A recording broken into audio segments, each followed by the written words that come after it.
कक्षा 10 का अध्याय 2 है बहुपद पोलिनोमियल्स। अब पहला सवाल है, निम्न द्विघात बहुपदों के शून्य ज्ञात करो और शून्यकों तथा गुणांकों के बीच संबंध की सत्यता की जांच कीजिए। पहला है x² - 2x - 8। जैसे 9th में गुणनखंड करते थे या 6, 7, 8 में भी किया है, तो घटाने पे तो 2 आना चाहिए और गुणा करने पे 8 आना, 4 दूनी 8। तो वैसे करना है। अब ये ब्रैकेट खोल देंगे, x² - 4x minus minus plus 2x minus 8। यहाँ इतने में से x कॉमन लिया तो x - 4 बचा, प्लस का 2 कॉमन तो 2x बचा और 2 चौक 8। तो x - 4 इसमें से पूरे में से कॉमन तो x + 2 ये आ गया।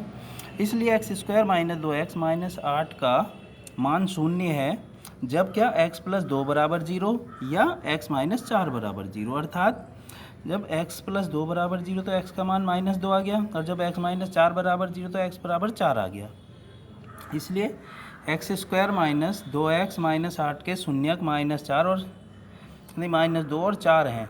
तब शून्यकों का योग -2 + 4 बराबर -2/1, मतलब -x का गुणांक बटे x² का गुणांक, और शून्यकों का गुणनफल -2 × 4 -8/1, तो अचर पद बटे x² का गुणांक। अब ये हो गया।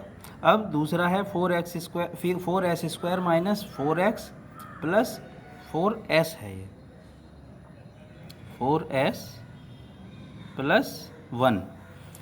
हम जानते हैं कि वैसे ही गुणनखंड कर दिया हमने जैसे ऊपर किया था, 2 दूनी 4, ये 2s - 1 s - 1, तो s के मान 1/2 और 1 आ गया इससे हल करके, है ना।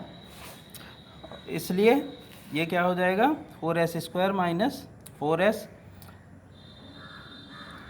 + 1 के शून्य के 1/2 और 1/2 है। अब शून्य का कोई योग 1/2 + 1/2, आधा आधा 1 हो गया, -4/4, तो -s का गुणांक बटे x² का गुणांक। ठीक है।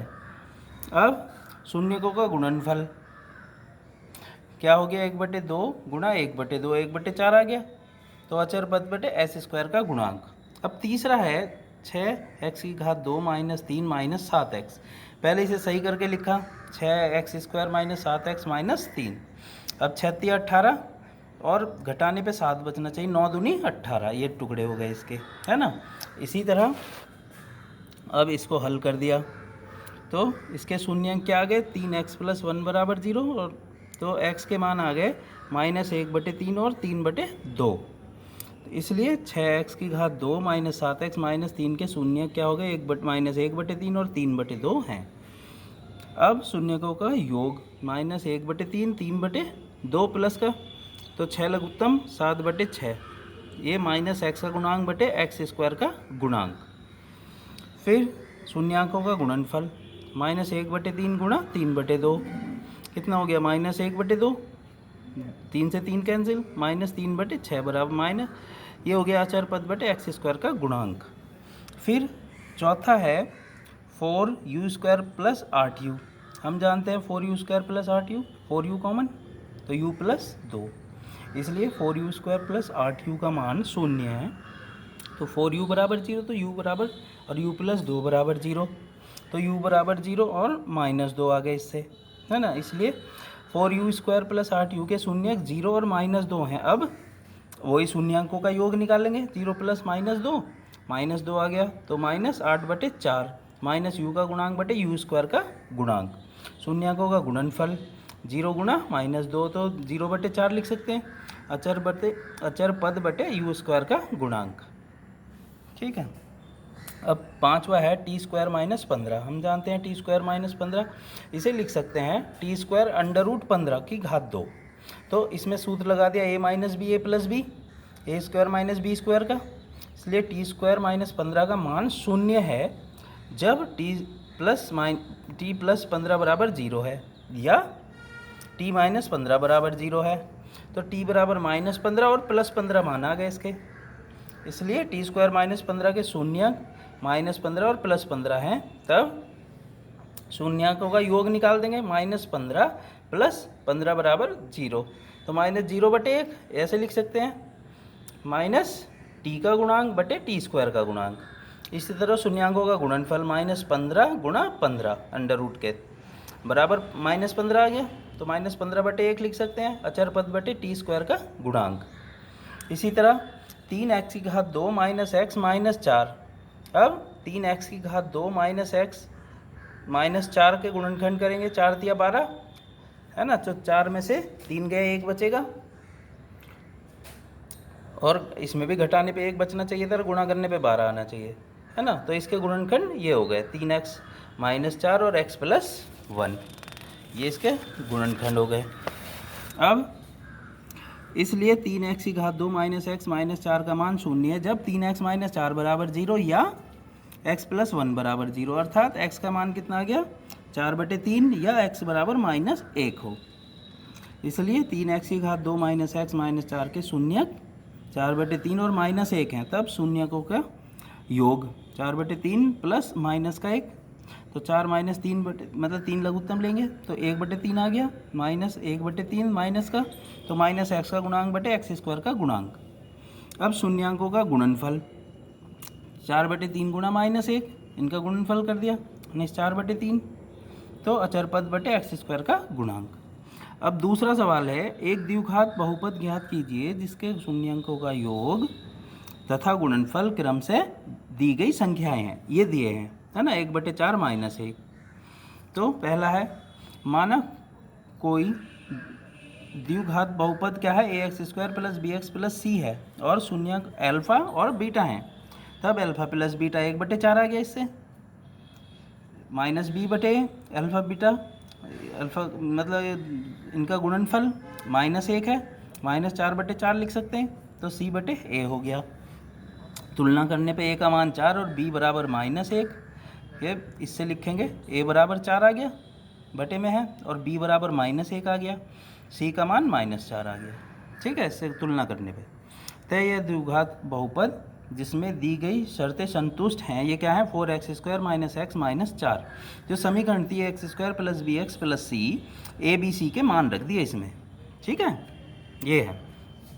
तो दूसरा है √2 1/3, माना कोई द्विघात बहुपद ax² + bx + c है और इसके शून्यक अल्फा बीटा हैं। हम जानते हैं कि हर सवाल में लिखना है इनके, है ना, अल्फा + बीटा बराबर √2 और 3√2/3 -b/a, अल्फा बीटा बराबर 1/3, तो c/a, ठीक है। a b c के मान आ गए इससे तुलना करने पे, है ना, a बराबर 3, b बराबर -3√2 और c बराबर 1, ठीक है, इससे तुलना करने पे फिर ये समीकरण बन गई द्विघात बहुपद जिसमें दी गई शर्तें संतुष्ट होती हैं। फिर थर्ड है 0√5, माना कोई द्विघात बहुपद, यही समीकरण लिखनी है, फिर ax² + bx + c और अल्फा + बीटा निकालेंगे, 0/1 लिख लेंगे -b/a, अल्फा बीटा √5/1 बराबर c/a, और फिर निकालेंगे अल्फा बीटा हो गया और अल्फा + बीटा हो गया -b/a, तो a बराबर 1, b बराबर 0 और c बराबर √5, ये इससे ये आ गया। तो यह द्विघात बहुपद जिसमें दी गई शर्तें संतुष्ट होती हैं, ए बी सी के मान ऊपर वाले समीकरण में रख देंगे, ठीक है। फिर चौथा है, एक दिए हैं, माना कोई द्विघात बहुपद ax² + bx + c है और इसके शून्यक अल्फा बीटा हैं, तो हम जानते हैं अल्फा + बीटा बराबर 1, तो 1/1 लिख सकते हैं, ऐसे ही अल्फा बीटा 1/1 लिख सकते हैं, ठीक है। तुलना करने पर क्या होगा, a का मान 1, b बराबर -1, c बराबर 1, तो a b c के मान रख दिए इसमें, x² - x + 1, ये समीकरण आ गई। पांचवा है, माना कोई द्विघात बहुपद ax² + bx + c है और इसके शून्यक अल्फा बीटा है, तो alpha + beta -4/1, -1/4 -b/a, alpha + beta 1/4, ठीक है, c/a। इनकी तुलना करने पे a b c के मान आ गए, फिर ये समीकरण में रख दिए 4x² + x + 1, ax² + bx + c वाली समीकरण में। फिर छठा है, 4 और 1 दिए हुए हैं इसमें, है ना, शून्यक, तो माना कोई द्विघात बहुपद A X square plus B X plus C है, ये समीकरण है। तो अल्फ़ा प्लस बीटा निकाल दिया, 4/1 कर लेंगे माइनस बी अपॉन ए, अल्फ़ा बीटा 1/1 कर लेंगे सी अपॉन ए, ठीक है। फिर तुलना करने पे ए का मान 1, बी बराबर -4 और सी बराबर 1। तो अतः वह द्विघात बहुपद जिसमें दी गई शर्तें संतुष्ट हैं वो क्या हो गए, A X square minus 4x plus 1। मतलब इसका हमने A X square plus B X plus C में मान रख दिए ए बी सी के, ये समीकरण आ गई। अब चैनल को सब्सक्राइब करेंगे, लाइक करेंगे वीडियो को, और ये लिखने के लिए या तो साथ पे साथ लिख सकते हैं या ऐसे स्क्रीनशॉट ले सकते हैं। जब वीडियो देख रहे हैं तो ऐसे, जब मैं ये कर रहा हूँ तो तभी स्क्रीनशॉट लेना है, ठीक है। तो फिर लिखने के लिए तुम्हारे पास ये एक बिल्कुल सही उसमें पहुँच जाएगी, आराम से लिख सकते हो, ठीक है। और वीडियो चैनल को सब्सक्राइब ज़रूर कर लें। Okay, thank you.